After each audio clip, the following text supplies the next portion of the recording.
Astro रीति की तरफ से आप सभी को मेरा नमस्कार। आज हम बात करेंगे अंगारक दोष की।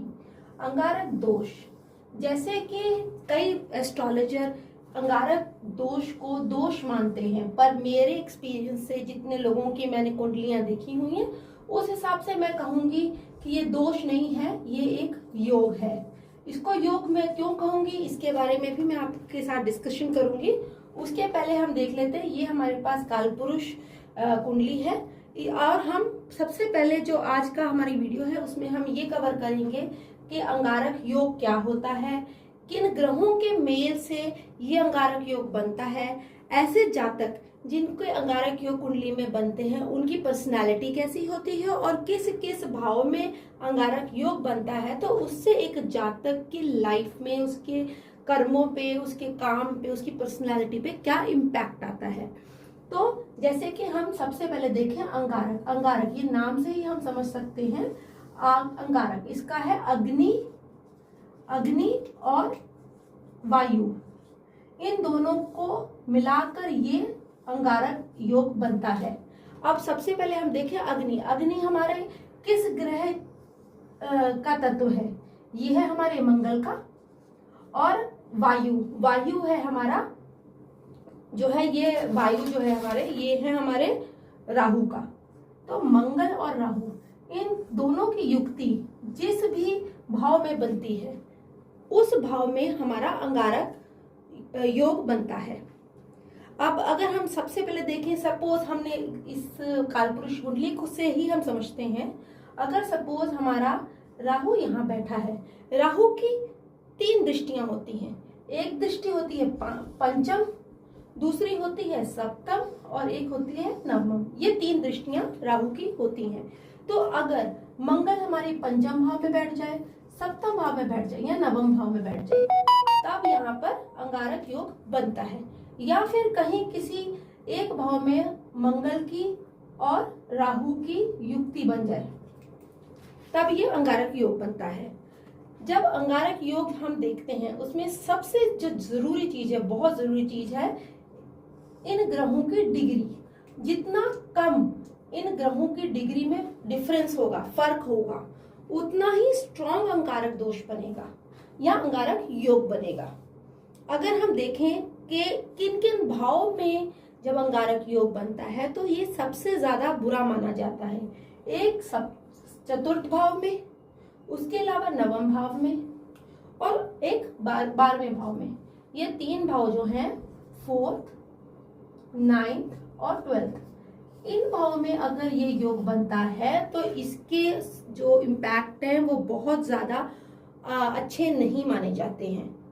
ऐसे जातक जिनके अंगारक दोष बनता है या अंगारक योग बनता है, ऐसे लोगों को ज्यादातर वेन्स के इश्यूज होते हैं, नसों के इश्यूज होते हैं, उनको वेन्स में प्रॉब्लम आती है, उनको ब्लड इश्यूज होते हैं, जैसे कि उनका हीमोग्लोबिन कम है या फिर कुछ इस तरह के इश्यूज जो कि ब्लड से रिलेटेड हैं। ऐसे लोगों को स्किन इश्यूज भी होते हैं, स्किन इश्यूज भी बहुत ज्यादा आते हैं और करियर में भी इनको बहुत ज्यादा स्ट्रगल करना होता है। अगर हम सबसे जरूरी चीज, जो अब मैं इस टॉपिक पे आती हूँ कि हम इसे योग मैं क्यों मानती हूँ। योग इसलिए मानती हूँ क्योंकि मंगल हमें एनर्जी देता है हर काम को करने के लिए, और राहु हमें उस काम को करने के लिए उस चीज का जो है जुनून देता है, क्योंकि ये वायु भाव है। अग्नि को हवा जब मिलती है तो वो चीज बढ़ती है। तो ऐसे जातक अगर अपनी लाइफ को एक कंसोलिडेट करके, एक तरफ से अपने आप को डिसिप्लिन करके अगर किसी अच्छे काम में लगते हैं, एक जी तोड़ भावना से लगते हैं, तो राहु उन ऐसे जातकों को बहुत ज्यादा हेल्प करता है और ऐसे लोग बहुत जुनूनी होते हैं और अपने काम को 100% अकम्प्लिश करते हैं। उन्होंने जो काम पकड़ा है उन्होंने वो काम करना ही करना है। पर इस चीज का हमें ध्यान रखना है कि राहु थोड़ा सा गुमराह भी करता है, थोड़ा सा इंसान को एक डायलेमा में डालता है। तो अगर ये सही भाव में चले जाएं, जो जातक है सही काम में लग जाएं, तो जिंदगी में वो एक रंग इंसान को राजा की जिंदगी दे सकता है। लेकिन ज्यादातर देखा गया है कि जिन लोगों की कुंडली में ये जो संगम बनता है, मंगल और राहु का जो कंजंक्शन बनता है, ऐसे लोग ज्यादातर गलत चीजों में भी इनका बहुत ज्यादा इम्पैक्ट होता है, बहुत गलत तरफ ये जाते हैं, बहुत सारी बुरी आदतें उनके अंदर होती हैं। पर अगर ये चीजों को संभल के चलें तो ऐसे लोग जिंदगी में बहुत ग्रो करते हैं। अब कुछ जो जरूरी चीजें हैं ये हम देखेंगे कि राहु हमारी जो जातक है उनकी हर एबिलिटी, जो भी उनके अंदर छुपी एबिलिटी है, उनको वो बढ़ाता है और बहुत ज्यादा अगले इंसान को ग्रो करने में हेल्प करता है। अब हम जो जरूरी अब देखते हैं इसमें कि हम अंगारक दोष जो है हर एक भाव में उसका क्या क्या इम्पैक्ट होता है। अंगारक योग अगर एक स्त्री के कुंडली में बन रहा है तो ऐसे जातकों को कंसीव करने में प्रॉब्लम आती है, जो फीमेल है उनके लिए। और अगर अंगारक दोष किसी मेल की कुंडली में बन रहा है, ऐसे जातक बहुत ज्यादा इरिटेशन उनको होती है, बहुत ज्यादा गुस्सैल होते हैं, बहुत चिड़चिड़े होते हैं, बहुत ज्यादा एग्रेसिव होते हैं। तो उसके अलावा अगर हम जो इनके भाव की बात करें, अगर पहले भाव में, जो पहला भाव हमारा क्या है, पहला भाव हमारा लगन का भाव है, तो अगर पहले भाव में ये अंगारक योग बन रहा है तो ऐसे जातक ज्यादातर उनको बहुत ज्यादा गुस्सा आता है, बहुत ज्यादा कई बार दुखी हो जाते हैं, सेल्फ सेंटर्ड इंसान होते हैं ऐसे लोग, और उनको अपनी डिसीजन खुद लेने की आदत होती है। पहले वो अपने डिसीजन खुद ले लेते हैं, उसके बाद वो अपने उन डिसीजंस पे रिग्रेट करते हैं। ये है पहले भाव में अगर अंगारक योग बनता है। अगर हम दूसरे भाव में देखें, सेकंड हाउस में, अब सेकंड हाउस में अगर किसी जातक का अंगारक योग बनता है तो ऐसे लोग अपनी फैमिली से बहुत ज्यादा असंतुष्ट होते हैं। ऐसे लोगों को ऐसा लगता है कि वो अपनी फैमिली के बीच हैं, पर जो वो चाहते हैं कि उनकी फैमिली उनके साथ जैसी खड़ी हो, उनकी हेल्प करे, वैसी उनकी फैमिली उनके साथ सपोर्ट नहीं कर रही है। उसके अलावा ऐसे लोगों को प्रॉब्लम्स बहुत ज्यादा आती हैं पढ़ाई में, जिनके जो सेकंड भाव में अगर अंगारक योग बनता है, ऐसे लोगों को बहुत ज्यादा पढ़ाई में प्रॉब्लम आती है। और मेनली ऐसे जातकों को ब्रीदिंग रिलेटेड इश्यू होते ही होते हैं, जैसे कि एस्थमा हो गया या कोई भी ऐसी ब्रीदिंग रिलेटेड इश्यूज। अगर थर्ड हाउस में अंगारक दोष बनता है, अंगारक दोष थर्ड हाउस में मैं इसलिए कहूंगी क्योंकि ये दोष ही कंसीडर किया जाएगा। यहाँ पर ऐसे लोगों को हम कह सकते हैं कि ये यहाँ पर ये कर्स की तरह काम करता है। थर्ड हाउस में अगर अंगारक दोष बनता है तो ये बहुत सारी प्रॉब्लम्स लेकर आता है, प्रॉपर्टी को लेकर, हेल्थ को लेकर। अगर उनकी माँ से, उनकी मदर से ऐसे जातकों के बिल्कुल भी जो उनके टर्म्स हैं वो अच्छे नहीं होते, छोटे भाई बहनों के उनके साथ टर्म्स बिल्कुल भी अच्छे नहीं होते हैं। अगर हम फोर्थ हाउस की बात करें, फोर्थ हाउस में भी सिमिलर है। अंगारक दोष अगर फोर्थ हाउस में बनता है तो जो है ऐसे जातकों की अपनी माँ से नहीं बनती है, मैटरनल फैमिली जो है, मदर की फैमिली, उनसे बिल्कुल नहीं बनती है। उसके अलावा इनके मदर से डिस्प्यूट रहते ही रहते हैं, चाहे वो प्रॉपर्टी को लेकर हो या उनके म्यूचुअल अंडरस्टैंडिंग हो। उसके अलावा इन ऐसे लोगों जातकों की जो मैरिज है वो भी उसमें प्रॉब्लम आती ही आती है। अगर हम फिफ्थ हाउस की बात करें, फिफ्थ हाउस में अंगारक योग बनता है तो ऐसे जातकों को आगे बच्चों को लेकर प्रॉब्लम आती हैं, उनको बच्चों की हेल्थ में इश्यूज होते हैं। चिल्ड्रंस जो होते हैं, उनके चाइल्ड जो है उसको हेल्थ इश्यूज होंगे, वो उनकी बातों में नहीं होंगे, उनकी बात सुनेंगे नहीं, अपनी मनमानी करने वाले बच्चे होंगे। और उसके कारण ऐसे जातकों को एंजाइटी, डिप्रेशन, इस चीज की परेशानी रहती है। पंचम भाव में अगर अंगारक योग बनता है तो ऐसे लोगों को सडन, जैसे उन्होंने बहुत सारा पैसा कमाया है, उनके पास एम्पल अमाउंट ऑफ मनी है, किसी एक अच्छे लेवल पे है, कुछ ऐसा होगा कि सडनली उनका पैसा खत्म हो जाएगा, वैनिश हो जाएगा। तो ये बिल्कुल भी अच्छा नहीं माना जाता है फिफ्थ हाउस में भी अंगारक योग। उसके अलावा देखेंगे अगर हम सिक्स्थ हाउस में, तो सिक्स्थ हाउस हमारे फ्रेंड्स, एनिमीज का होता है। तो जिन लोगों के सिक्स्थ हाउस में अंगारक दोष बनता है, अंगारक दोष मैं फिर से बताऊंगी, ये है राहु और मंगल का योग अगर यहाँ बनता है, तो यहाँ पर जो सिक्स्थ हाउस है, ऐसे लोगों के जो फ्रेंड्स हैं वो धोखे दे देते हैं, बैक स्टेप करेंगे। दुश्मन तो इनके होंगे ही होंगे, पर फ्रेंड्स से भी इनको धोखा मिलेगा। उसके अलावा इनको इनके मामा पक्ष से परेशानी हो सकती है, उनके साथ उनके संबंध अच्छे नहीं होंगे, और ऐसे जातकों को ब्लड रिलेटेड इश्यूज होते ही होते हैं।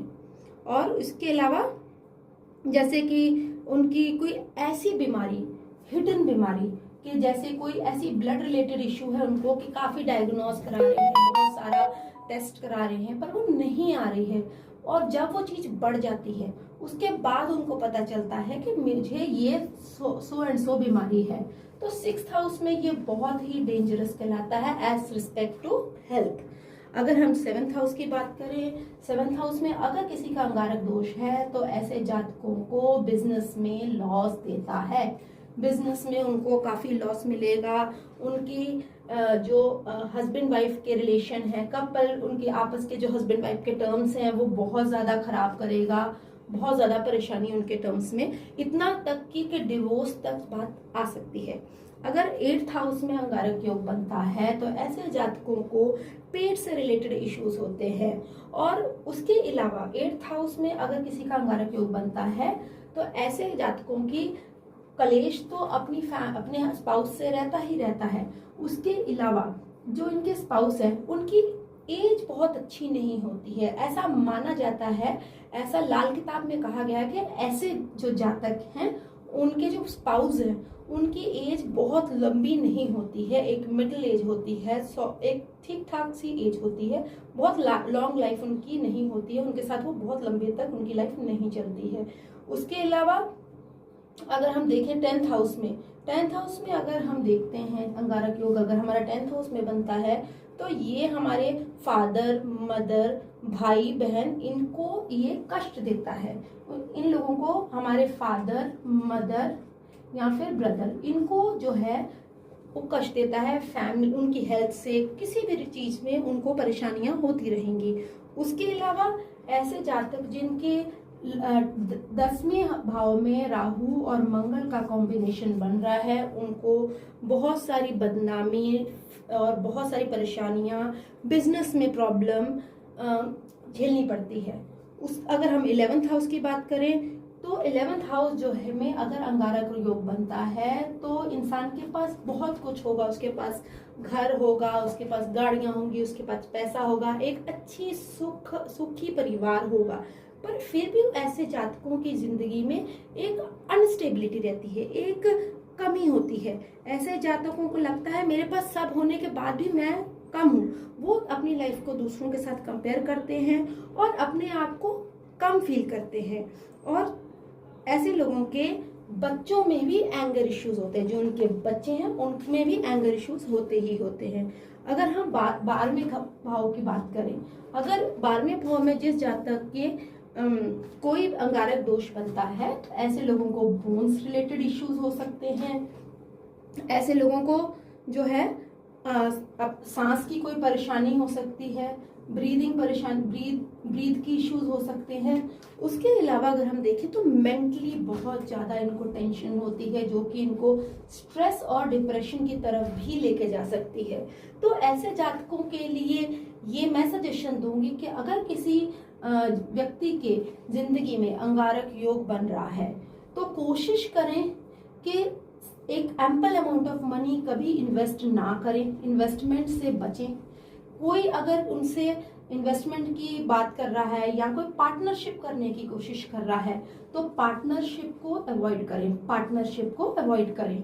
और उसके अलावा अगर वो जॉब कर रहे हैं तो नो डाउट कोशिश करें कि अपने आप को मेडिटेशन की तरफ लेके जाएं, जो कि जिसके कारण उनकी जो स्ट्रेस है, क्योंकि अगर जॉब करते हैं तो हमारी जो टीम होती है उसमें हमारे साथ बहुत ज़्यादा ऐसी इश्यूज क्रिएट होते हैं जो हमें डिप्रेशन की तरफ लेके जाते हैं। तो ट्राई करें अपने आप को मेडिटेशन की तरफ लेके जाएं, थोड़ा शांत रहने की कोशिश करें। तो इन्वेस्टमेंट ना करें, किसी के कहने पर, किसी ने अगर कोई सजेशन दिया है तो उसके कहने पर पैसा बिल्कुल कभी भी ना लगाएं। अगर जॉब कर रहे हैं तो जॉब में अपने आप को काम रखने के लिए योग की तरफ और मेडिटेशन की तरफ जाएं। अगर ऐसी कभी भी ऐसी कोई सिचुएशन आती है तो अपने आप को मेडिटेशन की तरफ जाके अपने आप को शांत करें, लाइफ को स्मूथ उससे धीरे धीरे बनेगी। एक इसका बहुत इजी एक सोल्यूशन है। अगर आपको अंगारक दोष को का जो इम्पैक्ट है वो कम करना है, हम करते हैं राहु के लिए। राहु में क्या करना है हमें, बहुत छोटी सी एक इसकी उपाय है। आप कोशिश करें कि जो अपने मील का कोई भी पार्ट है, जैसे कि क्योंकि राहु क्या है, राहु धुआं है। धुआं हमारा घर में कहाँ होता है, धुआं हमारा होता है किचन में। तो इस चीज का ये एक बहुत अच्छा और बहुत ही सिंपल और बिना खर्चे का एक इलाज है कि अपना मील जो है, कोई भी मील अपना किचन में लेना शुरू करें। जरूरी नहीं है प्रॉपर आप डिनर करें, लंच करें, ऐसा नहीं। आप चाहें तो कुछ भी, चाहे एक चाय के साथ बिस्किट ही ले लें आप वो पहले एक बार किचन में खाएं, उसके बाद आके आप जहाँ भी बैठ के खाते हैं डाइनिंग टेबल पे, या जहाँ भी आप अपना डिनर करना चाहते हैं, लंच करना चाहते हैं, मील लेना चाहते हैं, आप वहाँ करें। अगर धीरे धीरे अगर आप ये रेगुलर प्रैक्टिस में लेकर आएंगे तो आप देखेंगे कि आपके जो ये जो इम्पैक्ट है, जो अंगारक दोष जो है, वो धीरे धीरे आपकी लाइफ से कम होता जाएगा और चीज़ों को सॉर्ट आउट होती जाएंगी। ऐसी ही और जानकारी पाने के लिए आप मेरे चैनल को सब्सक्राइब कर सकते हैं। इंस्टाग्राम पे आप मुझे फॉलो कर सकते हैं। ऐसी ही और ऐसी वीडियोस मैं लेके आती रहती हूँ जिसके कारण आप अपनी कुंडली को खुद सेल्फ एनालिसिस कर सकते हैं। आपकी कुंडली में आपके ग्रह क्या कह रहे हैं वो आप खुद समझ सकते हैं। उसके अलावा मैं पामिस्ट्री की वीडियोस भी बनाती हूँ, आप मेरे चैनल पर जाके देख सकते हैं। अगर आप पाम एनालिसिस मेरे से कराना चाहते हैं तो आप दिए गए नंबरों पे कांटेक्ट कर सकते हैं। अगर आप अपनी कुंडली एनालाइज करवाना चाहते हैं तो आप दिए हुए नंबरों पे मुझे कांटेक्ट कर सकते हैं, अपनी डिटेल्स मुझे भेज सकते हैं। मैं आपकी कुंडली को एनालाइज करके सारा डिटेल्ड व्यू आपको सेंड कर दूंगी। वैसे तो मेरी वीडियोस में इतना कुछ सेल्फ अंडरस्टूड होता है कि अगर आप चाहें तो आप मेरी वीडियोस को ही देख के आप समझ सकते हैं कि जो चीजें हैं, जो ग्रह है वो आपके क्या कह रहे हैं, आपकी कुंडली में क्या बोल रहे हैं आपके ग्रह। पर फिर भी अगर आप चाहते हैं आप मुझसे कांटेक्ट कर सकते हैं, आपकी कुंडली को एनालाइज में कर दूंगी। उसके अलावा अगर आप पाम दिखाना चाहते हैं तो आप पाम भी मुझे सेंड कर सकते हैं और मेरे दिए हुए नंबर पे मुझे कांटेक्ट कर सकते हैं। राधे राधे।